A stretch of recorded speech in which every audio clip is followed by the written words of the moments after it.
las de la provincia, las de nivel nacional.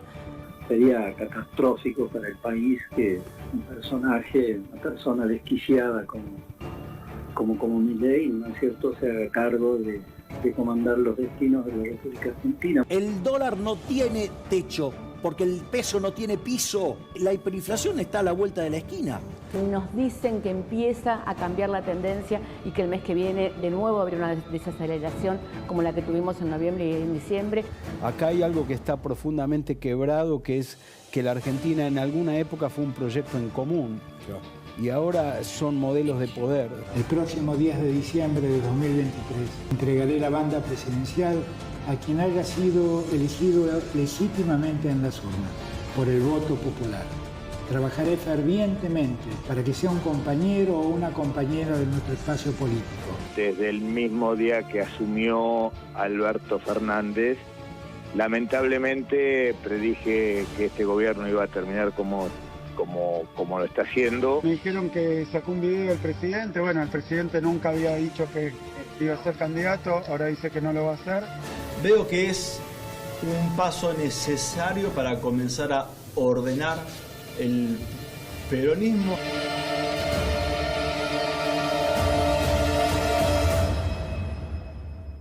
Mira la carátula que tenemos. Argentinos sobrevivientes de un país de locos.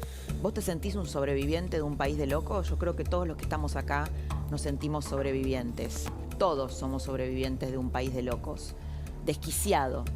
Y no nos damos cuenta porque es como vivir en una gran familia disfuncional en la que se naturaliza la demencia. Sobrevivientes acostumbrados a convivir casi con un 8% de inflación mensual, un dólar libre. Hoy hablaba con Damián Dipache en la radio, que me decía que podía llegar, después le vamos a preguntar al Bebo Granados, que la tiene muy clara, pero Dipache decía que podría llegar a más de 700 pesos a fin de año. Sobrevivientes a quienes a cada hora nos inyectan una dosis de adrenalina que te hace temblar y que te hace pensar que todo se puede ir al demonio en la Argentina en cualquier momento.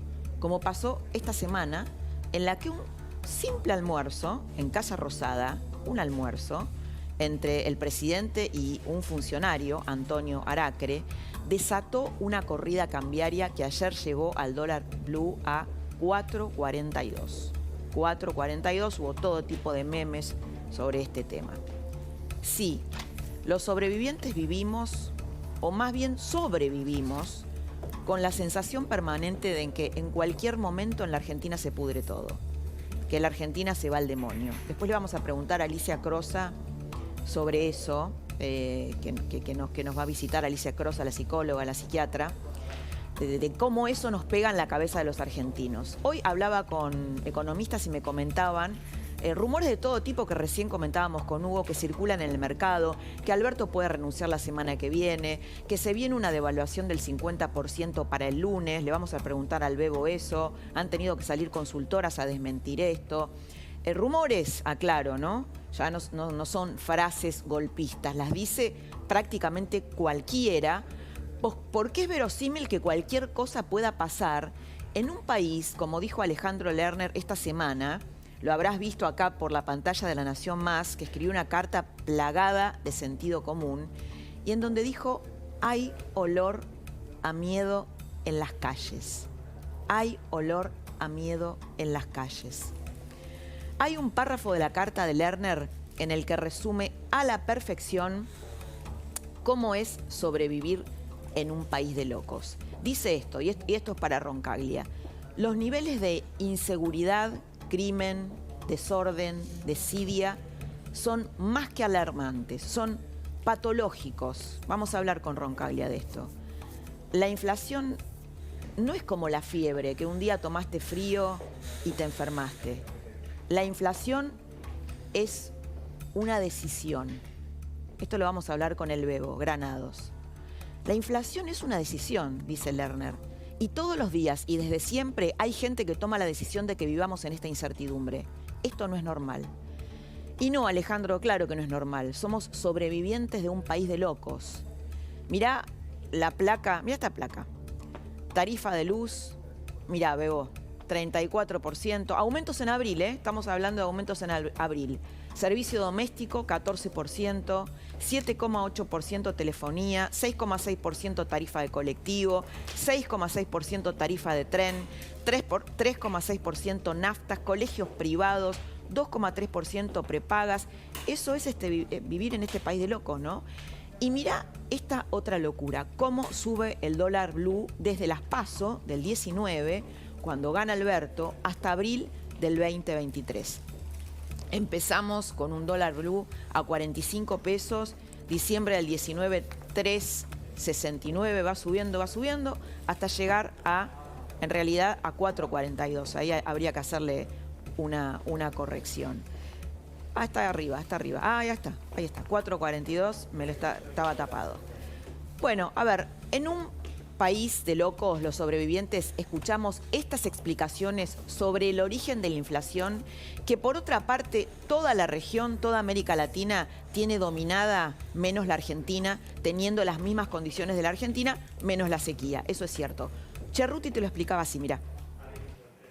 Indigna, porque te jode la vida cotidiana, porque todos los días te cambian los precios. Entonces es muy difícil hablar tranquilamente sobre un tema que te indigna y que te enoja. Pero la verdad es explicarte que además de que comprendemos cómo te sentís, y además de que comprendemos cómo estás, y que a muchos nos pasa obviamente lo mismo que te pasa a vos, hay alguna explicación, algún intento de comprender lo que está pasando. Eso nos va a ayudar además a que entiendas que esto va a cambiar y que va a estar mejor. La verdad es que Argentina venía con una inflación muy alta, terminó Macri con una inflación de 53 puntos, una inflación altísima, y nos agarró la pandemia. En la pandemia, en la Argentina y en todo el mundo se tuvo que emitir muchísimo para poder sostener todo, las vacunas, las políticas sociales, todo lo que se hacía. Ahora en la Argentina tuvo que emitir el doble. ¿Por qué? Porque la Argentina no podía tomar crédito, no podía endeudarse, porque ya estábamos con la deuda del Fondo Monetario Internacional de los 40.000 millones que había tomado Macri. Termina la pandemia y empieza la guerra. ¿Esto qué significa? 5.000 millones de dólares para pagar la energía, que estaba altísima y carísima porque Ucrania y la guerra con Rusia y todo lo demás. Empezamos a salir de eso y ustedes vieron que los índices habían bajado en noviembre, en diciembre, y sentíamos que empezaba la zona del alivio, porque todas las medidas que se están tomando y que impulsan el crecimiento y que impulsan la generación de empleo nos permitía sentir que estábamos un poco mejor. ¿Y qué pasó en la sequía? ¿Qué es la sequía? Cuando hablamos de crisis climática, de cambio climático, hablamos en general. En la Argentina fue la mayor sequía desde el 1920. Pero todas estas son las cosas que a vos no te solucionan la vida, pero que nosotros te podemos explicar y te podemos contar para que entiendas que lo que está pasando es este panorama, que estamos trabajando un montón.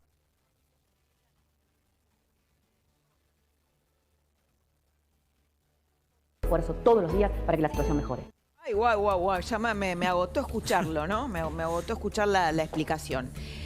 A Delía, que expresa el kirchnerismo duro, le gustaría que Alberto, que es demasiado buen tipo, dice Delía, y que por eso no pudo domar la inflación, le hubiera gustado a Delía que este gobierno hubiera empleado los métodos de Guillermo Moreno. Mira cómo lo decía esta semana. ¿Sabés lo que pasa con Alberto? Es demasiado buen tipo. Es demasiado buen tipo. ¿Entendés? Nosotros cómo manejábamos la inflación, ¿querés que te recuerde? Decime. Bueno, nosotros teníamos a Moreno con una 9 milímetros arriba de la mesa hablando con los empresarios. Eso es verdad, él lo desmiente. Él lo desmiente. Nada. Pavada no, muchachos. ¿Pero a vos te parece que eso es una forma de hacerlo? No, yo te estoy contando cómo hacíamos nosotros. ¿Pero estás a favor de esa forma? No estoy a favor de eso. Y la otra variante era mintiendo en el INDEC. Había 5 y decíamos que había 3. Bueno, así cualquiera controla la inflación. Y vos decís que Alberto es demasiado buen tipo, que no hace ni eso ni una cosa ni Alberto es un tipo honesto. Fíjate, un tipo que tiene 5.800 obras públicas, hizo 100.000 viviendas y no tiene una denuncia de corrupción. Ni una, ¿eh? Ni una. ¿Vos qué estás diciendo? ¿Que las denuncias de corrupción eran reales en el kirchnerismo? ¿Qué sé yo? No soy juez de nadie. Pensé que ahora a los presos. ¿Y los bancos? Yo no te estoy hablando de los presos nuestros. Bueno, es para llorar, ¿no? Pero acá la mesa se ríe el Bebo, se ríe Roncaglia, porque, bueno, unos métodos, ¿no? Los de Delía. Tal vez todo empezó así. Hablamos de la locura de este país y de la locura del peso. Mira. Esto eran más de $500.000. Me encantaría confiar en el gobierno y creerle, pero fíjate lo que pasó en la década del 70. Este era un peso en la década del 70, que 3 pesos con 50 era $1. Y empezaron a emitir, ¿no es cierto? Billete de 5, billete de 10, billete de 50, billete de 100, billete de 500, billete de 1000. Acá estamos actualmente, ¿no es cierto? Billete de 5.000, billete de 10.000, 50.000, 100.000, 500.000 y billete de 1.000.000. En esta época, $1 era 100.000 pesos, esto era $10. Este billete de 1.000.000 era de 10. Después nos vamos a la década del 80, ¿no es cierto? Vuelve la democracia, estábamos todos contentos, sale el Austral. Un austral era $1.17. El austral valía más que el dólar, así como ustedes lo están viendo, algo increíble. Y empezaron a emitir, ¿no es cierto? 5 australes, 10 australes, 50 australes, 100 australes, 500 australes, 1000 australes, 5000 australes, 10.000 australes, 50.000 australes, 100.000 australes y 500.000 australes. En esta época, el billete de 500.000, $1 eran 10.000 australes, o sea, este billete valía $50. Imagínense que al principio esto eran más de $500.000. Entonces, ahora estamos con este billetito, ¿no es cierto?, que son $2.50. ¿Te vas a seguir quedando en peso y haciendo un plazo fijo? ¡Ni loco! Ayer hablaba con Jorge Fernández Díaz, que tuvimos un programa de radio varios años, un colega además muy querido, muy prestigioso y bueno, muy querido por todos nosotros, y que ahora está en Europa presentando sus libros. Y me dice, ¿vos sabés cuál es el comentario de toda Europa, de intelectuales, periodistas con los que se encuentra? Es cómo han destruido a la Argentina, cómo esta gente ha destruido a la Argentina. Y como dice Lerner en su carta, lo peor que nos pasa, después lo vamos a hablar con la mesa esto, lo peor que nos pasa es que nos convencen de que no nos merecemos más que esto.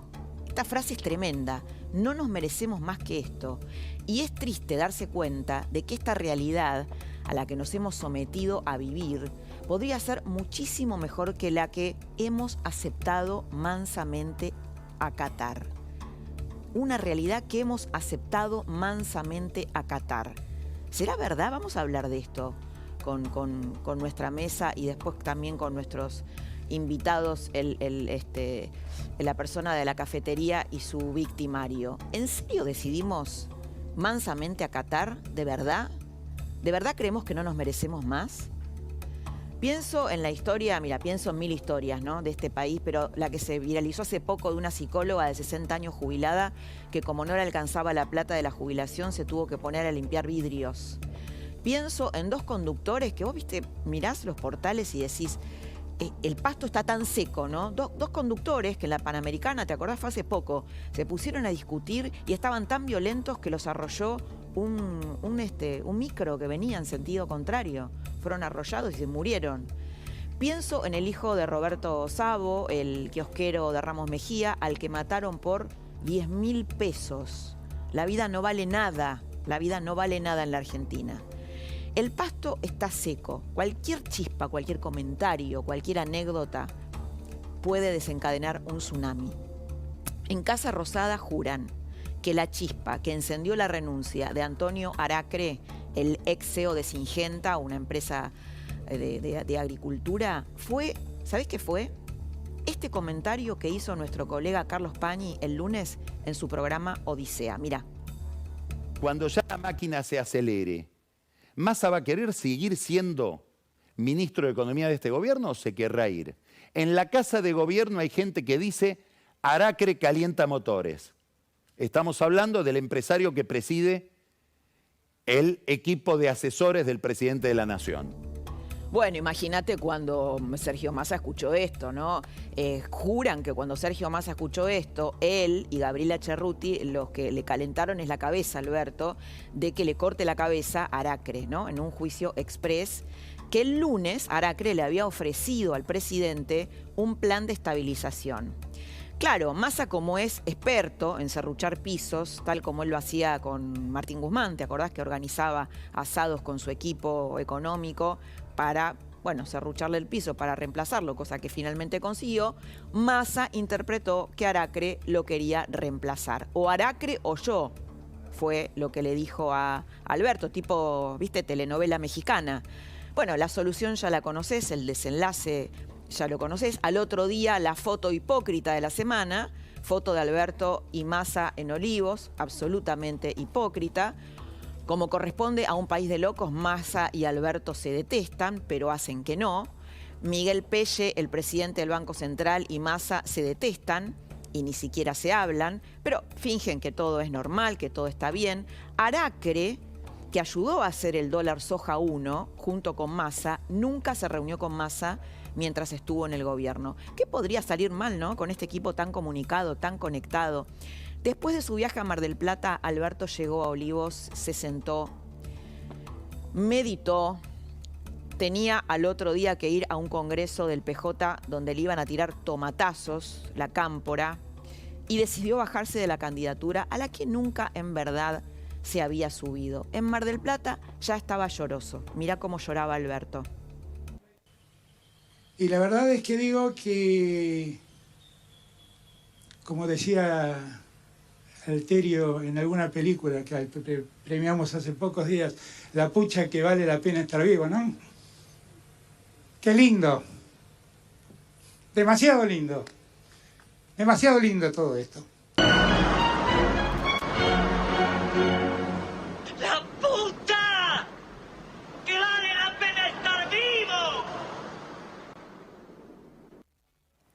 Bueno, muchos tweets creativos sobre la renuncia de Alberto, empezando por el de nuestro colega Federico Andajasi. Ahí lo vemos al tuit de Andajasi que dice: el títere volvió a la valija. Qué malo, Fede Andajasi. O el del Turco Asís, no sé si lo tenemos por ahí. Primera decisión inteligente de Alberto en su 4º año, para ser sensatamente registrada con solidaria indiferencia. No ampliaremos, dijo el Turco Asís, alias Oberdan Rocamora. El historiador económico Pablo Gerchunov tuvo un remate literario. Mirá lo que dice Pablo. Fue elegido por un tuit, se baja con un video. ¿Cómo interpretar la renuncia de Alberto a su reelección en un país patológico? Ya te dije que Silvia Mercado, autora de un libro sobre Alberto, tiene mucha info sobre eso. Pero le preguntamos esta mañana a Pablo Tousón, politólogo, socio de Federico Zapata, que nos va a acompañar también, y dijo esto, mira. Bueno, en principio sobre el gobierno, a ver, para hacer un razonamiento más ordenado, el peronismo supone que está disociado, y eso viene de Cristina Kirchner en primer lugar, que tiene algún resultado posible disociado de la gestión de gobierno, ¿no? Como si existiese el gobierno por un lado y el peronismo por el otro. Eso ya de por sí, yo creo que esa patología se ve en el sentido más extremo en Massa, ¿no? En la idea de una posible candidatura nacional y el Ministerio de Economía simultáneamente, o no simultáneamente.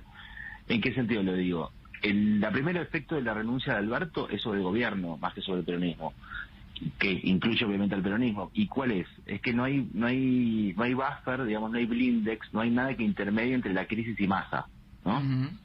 Si en un gobierno normal el fusible hubiese sido el ministro de Economía, en un gobierno anormal como este, el fusible termina siendo el presidente. En un país anormal como este, el fusible termina siendo el presidente. Importante lo que dice, ¿no? Bueno, ahí entre todos los candidatos del Frente de Todos está Scioli, ahora sería el reemplazante de Alberto Fernández. No sé si tenemos ahí la plaquita de los candidatos, de los que quedaron, si la podemos ver. Bueno, después la miramos.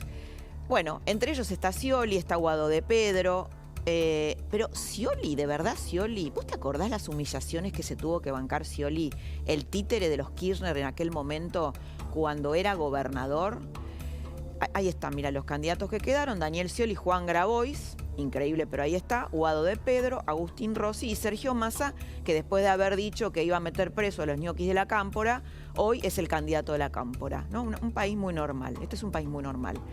Bueno, esto que te voy a mostrar fue en el 2010, cuando era gobernador, y los Kirchner, que lo torturaban de muchas maneras, pero una de las maneras era retaseándole los fondos. Entonces se produce el atentado contra Carolina Píparo, ¿te acordás? Scioli recibe a Carolina Píparo, a su marido de entonces, a las víctimas, y les dice, entonces ellos obviamente le hacen un reclamo para combatir la inseguridad, y él les dice: no puedo, tengo las manos atadas. Y Kirchner le respondió con esta ferocidad. Temas que son de permanente actualidad en la Argentina. Es la seguridad, la educación. Yo por eso en esta asamblea de dirigentes, de militantes, le pido al gobernador, a mi amigo, al gobernador Scioli, que nos diga quién le ata las manos para profundizar el modelo de seguridad en la provincia de Buenos Aires, porque estamos todos dispuestos a ayudar. Pero hay que hablar con nombre y apellido definitivamente para terminar con los malos entendidos.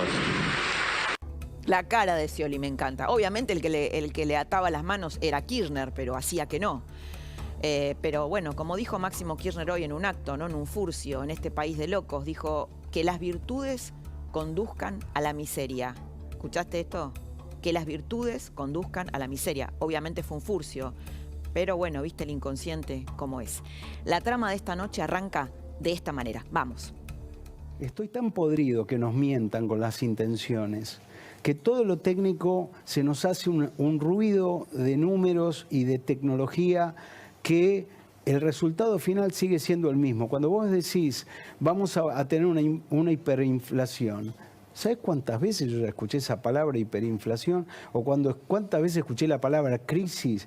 Yo creo que este es el país más estable del mundo. No hay país más estable que Argentina. Siempre tenemos crisis. Porque crisis, desde que yo nací hasta ahora, es crisis. No hubo estabilidad. Hubo un poquito de estabilidad, no quiero dar nombres, pero en algún gobierno hubo un poquito de sensación de estabilidad.